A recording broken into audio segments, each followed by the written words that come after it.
Crown of Flame, the new cinematic. Of course, the Crown of Flame has got nothing to do with Farak, even though he does have fiery stuff in his head.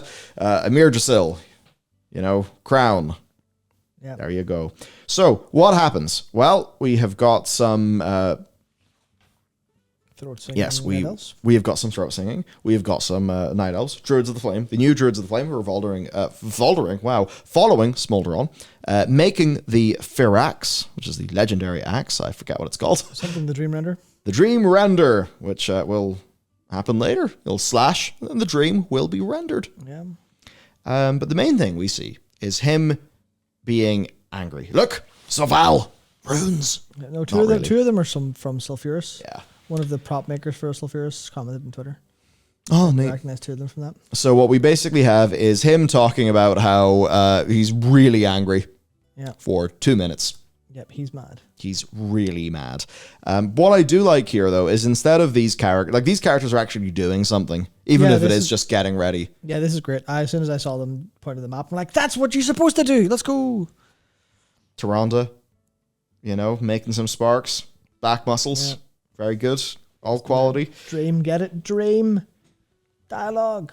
They turn into humans again because for some reason, not humans, they turn into the humanoid form for some reason because they're always not. Where they move very slowly. Yep. Maybe that's the problem. They're all constipated. That's it. That's how they walk. And they all make slight gestures to each other that are great. The smith is now looking going, stop ruining my axe.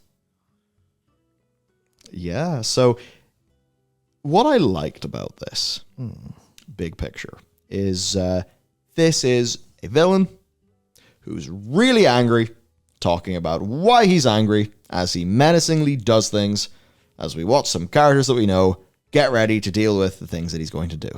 This is by no means a 10 out of 10. This is nowhere close to a Siege of Orgrimmar cinematic. But what it isn't is reverse shot shenanigans. Yeah, it has no real action, but it has intent. Yes. Action, which is pretty good as far as it goes. It's very much here. Yeah, this guy is kind of menacing. He's pretty strong. I know people have a lot of things happy about it. His voice delivery is fantastic. The way you see all the characters do stuff is wonderful. Yeah, he does seem more smug than angry. But we now know, True. thanks to the book that isn't out yet, that he actually has much reason to be angry. As he said at the beginning about his brother trying to control him and stuff. And you're like, I get that. I understand that now. That happened. I didn't know that happened until I read the book. But anyways. Yeah, because basically Eridicron was like, no, I'm the boss. Frack's like, no, I'm the boss. Yeah. And then Frack's like, sit the fuck down as he, does rock stuff. Yeah, it's like all of the small details are really good. With so Eridicron thralls him. Yeah, exactly. From Wad. So there's a lot of real good stuff that's like implied, and it's just there's a little bit more context. Yeah, in there. The rating. Very. Here's what, because my news will come out probably Monday. But when I recorded it, because I just sort of ad-libbed my section in this, the thing that I said was essentially, if Fury Incarnate had any Fury Incarnate, like if maybe instead of a whole bunch, all right, imagine this, number one, we know about the familial connections. Number two, the Farak assaults are one thing that's going on, but on top of that, maybe he assaults Valdrakken, and actually tries to really be dangerous. And we maybe have questing content in and around that, because I think it is in the 10.1.7 content where it is implied that the dragons have been fighting Farak, but it's like from a narrative and set piece point of view, that hasn't happened. So if this was like, if this was after a lot of Farak focus, maybe the idea that a lot of the A-plot in 10.1 is actually us dealing... I mean, it's almost the way that in FF14 you can have your raid storyline and your MSQ storyline, where I would basically say, our raid oh, yeah, that would just fix it, wouldn't it? Our raid storyline should have been Sarkareth, Black Dragons, and our main plot storyline should have been Farak, Incarnates, big fundamental threat to the world. And if it had been set up like that, then I think we would all be seeing this and thinking, oh, hell yeah, look at this. Like after all this story and all this setup and all this carnage, he's ready to go. And we would have been like more excited. Which is to say, This is not more than the sum of its parts, but this is a really good part. And if more of the parts were like this, then it would be more of the sum of its parts. But very importantly, the parts in game have also got to contribute to this in a fairly major way. And from 10.1 up to now, we really haven't had enough of that to have Farak work as well as he could, and for this cinematic to land as well as it could. And one of the things pointed out by Redshirt Guy on Twitter is just that. It definitely feels like the cinematics are telling too much story out of the game. They should be more integrated into the gameplay experience, instead of the current model of a good chunk of them being things that you're just told by talking to an NPC at the start of a patch. Because yeah, you talk to an NPC, well, the way that it had been, you talk to an NPC, and then you see a cinematic of some key dialogue that tells you what's going to happen next, and the relationship between those two characters. And then a small amount of story happens. By comparison, this is what Ian says. By comparison, cinematics integrated so well they feel like we're experiencing the story. Wrathgate, raid boss defeats, Farak burning Loam, cinematics that don't. Patch NPCs where an NPC tells us about stuff, or the sourifying ones that weren't in game. Groxy, annoying since we've been saying the same thing since BFA. Adam, I also hate in general when story is heavily gated for the majority of players in an era where information is hard to avoid, like when Dawn of the Infinite was mythic only for months, or LFR being gated 2 months, yet you won't avoid the cutscenes or the story spoilers for that long, no way. Again, this is where I think about FF14, where FF14 day one, log in, play big story. And if you just think about it in World of Warcraft, spoiler culture there too. And they have a spoiler culture. Everyone basically goes by the unwritten rule of 2 weeks. Not a word. So I think we basically need this. Some tie-in between the storylines is good, but I think fundamentally you have your main sort of plot storyline, and then you have your raid storyline. That's one model of doing it. They need to conceptualize that stronger too. Yeah. The other model of doing it is you have your pre-raid storyline and your post-raid storyline, with the week between, and people just getting to play LFR when it comes out. Ultimately, what you want is for people to have a cohesive narrative experience that they can follow. Because, sorry, Liz, but you're not Gen V. Or The Boys, which are both in the same universe. I don't know. I was going to say, Fall of the House of Usher or something, but, television content that comes out once every week. Because that, in there, you're getting, 40 minutes, 45 minutes, maybe an hour of super high budget shit. Your content's not that, and it's also not that long. But what you can do is give someone a 4 hour or maybe a 5 hour experience that's really good. Or maybe, a 2 hour experience or 2.5 hour experience on week 1, and then, on week 2, the other half of that. So I suppose what I'd be advocating for is, because there's one downside of the FF model, which is that their raid storylines have got a bit of separation from their MSQ, because the raid storylines are separate in the way that they're handled. I mean, they'll obviously tie into the lore and stuff, but you get what I mean. It's not Alizé's come back to me when you've done the Alliance raid. I don't know why she sounds like that. Except for the times they do that. Okay, No. shit. Yeah. Yeah. You know what I mean? They feel a bit more different or a bit more distinct. Yeah, they're in WoW, it's all the same thing. So the raid is a part of that main storyline. The part in the main WoW storyline where go kill the big boss. I'll give you 50 gold and a pat in the back. Yeah, ultimately, I think WoW has tried for a model where it felt, and this has worked probably best in Wrath, where the expansion ended and you killed the Lich King. And that was everything you were doing. Yeah. Cataclysm ended when you killed that. And that was almost everything we were doing. It literally wasn't everything, but that was the core narrative thrust. Whereas obviously FF14's kind of doesn't do the same a lot of time. Obviously, as Tom points out, the normal raid stories pop back into the MSQ eventually. Yes. Over time, they've been weaving that in a little bit more afterwards. So, there's definitely a case of it feeling a little bit too disjointed. But as we've seen, they're already trying to tell multiple stories instead of one. And there's no strong enough connection. The Sarkareth stuff, that doesn't have a strong enough connection to the story of the Incarnates. That's a different story. Yes. That could have been a different story to the Incarnates. This could have been, we have one story of the Incarnates, That's our main story. We have the Drakthir and Sarkareth story. We have, basically we have the Legacy of Notharian. That's the story we're doing. We have the Incarnates. That's the story we're doing. We have the Primalists, which is maybe a sub-story of the Incarnates that we're doing. We have, we have Amir Drasil and the Druids of the Flame, and that ties in around a side content around the Incarnates at some point. So that's okay. You're allowed to have little offshoots in side content. That makes sense. Yeah, we can find out about Kurg's brother and Espresso and all the other primal or all the other primalists with their deep storylines that were so and then expressed in game. And then we have the Dragonflight story. Yes. And this will be the story of the Dragonflights individually, because the Dragonflights stories outside of the Black didn't really have an awful lot to do with anything that happened. Otherwise, I mean, obviously, they kind of did a little bit of that, but the point was they tried to link it all together directionally, and that made it feel really weird. Where they led the Dawn of the Infinite into Amir Drasil, and you're like, what? That's just thing then next thing, because those two weren't connected storylines.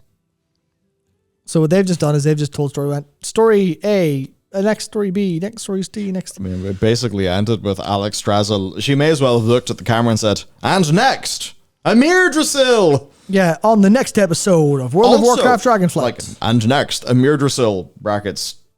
I shouldn't really know that that's where the next raid's... the piece of information being communicated by that little end cinematic cutscene thingy is Amir Drasil's the next raid. But Alex Straza only finds out that we have to go and solve the Amir Drasil problem whenever she puts, 2 and 2 together. That's where Farak's going to strike, which happens after she says that at the end of 10.1. And after Nosdormu's like, I can see clearly again. What's happening next? I don't know. I see fire. Yeah. Yeah. Yeah, you can piece it together, but why does you have to? Why does no one just say the thing they want to? You could gamers, you can piece the story together yourself. Hey, it's just like Dark Souls. Yeah. Once again. Yeah, Marcus, I know there's a lot of different storylines in there, but that was all smaller bits of content that moved around different things. It was more my point was the vast majority of what we're doing led to the end point, which was this big. The end of the game is Arthur's dies. And I feel like they've been trying to replicate that in ways since. And it's not always landed super well. Someone told Ian that's what they were doing, and then they changed the boss on him. Yeah. So that kind of works with that kind of works with BFA is a prime example of that. Where it kind of went, what's our end goal in the South? Nobody knew that. So then, we're there. Wow. I mean, there was always a subtext of, that's not the real battle for Azeroth now, is it? Yeah. Which wasn't narratively satisfying. Obviously I have no issue with subtext. I think subtext is great, but I also like text. Subtext isn't very good when you don't have any text. You have to have enough text to read the subtext within. Yes, instead it's just, this is a world with no story, but lots of whiffs of narrative directions. Yeah. If you put it this way, right? Subtext is stuff that goes inside a box, and text is a box. Whoa. You need a big enough box to put your subtext in. And that's where Matthew McConaughey ends up at the end of Interstellar. Exactly. Fantastic. And World of Warcraft's running around with this teeny tiny little box. It's like a little box. And they're like, here's our subtext. Put them in a little pair of tweezers. Done. Product. I think we've lost it. Please enjoy. Matt is now trying to build a small box on the stream. Yeah. That's the thing. Brackets. Dungeons and Raids, fun. 10-2 content, looks good. Us playing our characters is fun. Time to make a druid. Yes, absolutely.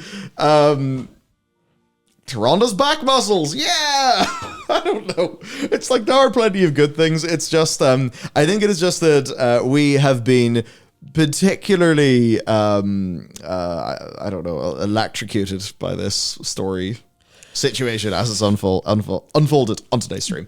Because it promises a future that was better.